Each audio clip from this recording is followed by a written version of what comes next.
20 करोड़ रुपए से पीके बागीपुर की पब्लिक के लिए क्या कुछ कर सकते हैं, लीजिए पूरी जानकारी।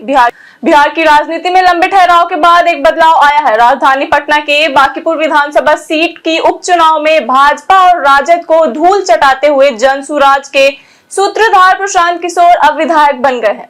चुनाव तो हो गए, अब बात काम की होनी चाहिए। चूंकि प्रशांत किशोर अब बागीपुर के विधायक है और उनके कामकाज पर पूरे बिहार की निगाहें होगी। बाकी के 242 विधायकों से ज्यादा प्रशांत किशोर के सक्षम उम्मीदों का बड़ा पहाड़ खड़ा है। ऐसे में प्रशांत किशोर बागीपुर की जनता का कितना भला कर पाएंगे, ये एक बड़ा सवाल है। जैसे कि हम आपको पहले बता चुके हैं कि बिहार में एक विधायक को क्षेत्र में विकास करने के लिए सालाना 4 करोड़ रुपए मिलते हैं। ऐसे में प्रशांत किशोर को 5 साल में विकास के लिए 20 करोड़ रुपए मिलेंगे। इन 20 करोड़ रुपयों से प्रशांत किशोर कौन कौन सा काम बागीपुर के लिए कर सकते हैं, चलिए ये जानते हैं। बिहार के विधायकों को मिलने वाले फंड को मुख्यमंत्री क्षेत्र विकास योजना निधि के नाम से जाना जाता है। प्रावधानों के अनुसार सालाना मिलने वाले 4 करोड़ रुपए में से 25 लाख तक की राशि को प्रशांत किशोर बिना टेंडर के खर्च कर सकते हैं और बाकी के 3 करोड़ 75 लाख रुपए की राशि टेंडर से खर्च होती है। विधायक प्रशांत किशोर इस 4 करोड़ रुपए से बागीपुर विधानसभा क्षेत्र में नई सड़कों का निर्माण करवा सकते हैं और पुरानी सड़कों की मरम्मत करवा सकते हैं। वह पीसीसी या अलकतरे वाली सड़कों का निर्माण करवा सकते हैं। आपने देखा होगा कि बागीपुर विधानसभा क्षेत्र में कई जगह जल जमाव हो जाता है। इसके निदान के लिए विधायक प्रशांत किशोर छोटे पुल, पुलिया और ह्यूम पाइप का निर्माण करवा सकते हैं। प्रशांत किशोर एमएलए के रूप में बस स्टैंड या मुख्य चौक चौराहों पर यात्रियों के बैठने के लिए प्रतीक्षालयों यानी यात्री शेड का निर्माण करवा सकते हैं।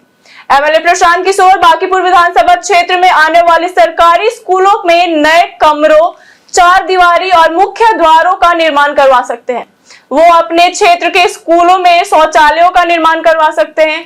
क्लासरूम के लिए बेंच, डेस्क और शुद्ध पेयजल की व्यवस्था करवा सकते हैं। इसके साथ ही वो लाइब्रेरी की स्थापना करवा सकते हैं और उसके लिए फर्नीचर की व्यवस्था करवा सकते हैं। हेल्थ सेक्टर की बात करें तो विधायक प्रशांत किशोर अपने क्षेत्र में प्राथमिक स्वास्थ्य केंद्रों या उप केंद्रों के लिए भवनों का निर्माण और मरम्मत करवा सकते हैं। वो अगर चाहे तो अपने फंड से सरकारी अस्पतालों में चिकित्सा उपकरण, एम्बुलेंस और मरीजों के लिए बेड, फर्नीचर की व्यवस्था कर सकते हैं। विधायक चाहे तो अपने फंड से सुरक्षा व्यवस्था के दृष्टिकोण से इलाके में सीसीटीवी कैमरे लगवा सकते हैं। वो अपने विधानसभा क्षेत्र में रोशनी की व्यवस्था के लिए सोलर लाइट या हाई मास्ट लाइट के लिए फंड दे सकते हैं। लोगों को पानी की समस्या ना हो, इसके लिए विधायक प्रशांत किशोर सार्वजनिक स्थानों पर सरकारी चापाकल लगवा सकते हैं। गंदे पानी के निकास के लिए पक्की नालियों का निर्माण करवा सकते हैं। इसके अतिरिक्त वो नल जल योजना के तहत जल मीनार या मिनी वाटर टैंक का निर्माण करवा सकते हैं।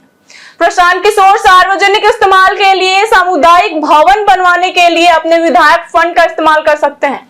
नदियों, तालाबों और पोखरों पर छठ घाट बनवा सकते हैं। शमशान घाटों की घेराबंदी करवा सकते हैं। खेल कूद की गतिविधियों को बढ़ावा देने के लिए अपने क्षेत्र में ओपन जिम की स्थापना करवा सकते हैं। स्टेडियम की 4 दीवारी का निर्माण करवा सकते हैं।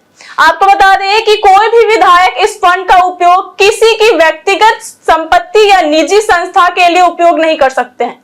इसके साथ ही आपको यह बता दें कि कोई भी एमएलए स्वयं इस योजना का पैसा नकद नहीं निकाल सकते।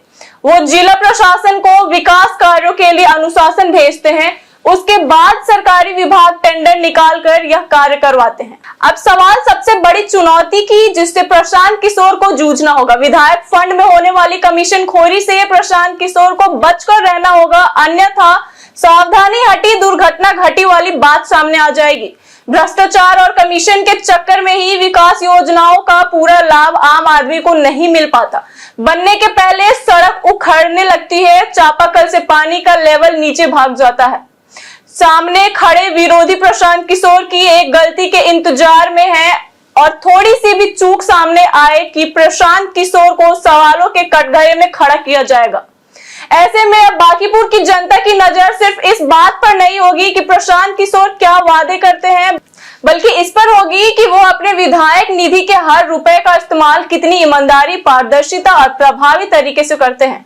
प्रशांत किशोर ने वर्षों तक दूसरे नेताओं को चुनाव जिताने की रणनीति बनाई है। अब पहली बार उन्हें खुद जनप्रतिनिधि के तौर पर अपनी कार्यशैली साबित करनी होगी। बांकीपुर उनके लिए सिर्फ एक विधानसभा क्षेत्र नहीं, बल्कि पूरे बिहार के सामने उनकी राजनीतिक विश्वसनीयता की परीक्षा है। अगर 5 साल में विधायक निधि के 20 करोड़ रुपए का सही इस्तेमाल हुआ तो यह मॉडल पूरे बिहार के लिए मिसाल बन सकता है। लेकिन यदि विकास कार्यों में देरी, भ्रष्टाचार, कमीशनखोरी या गुणवत्ता पर सवाल उठे तो सबसे पहले निशाने पर भी प्रशांत किशोर ही होंगे। यानी अब चुनावी भाषणों का दौर खत्म हो चुका है और जवाबदेही की शुरुआत हो गई है। आने वाले 5 वर्षों में यह तय होगा कि प्रशांत किशोर सिर्फ एक सफल चुनावी रणनीतिकार थे या वास्तव में एक सफल जनप्रतिनिधि भी साबित होते हैं।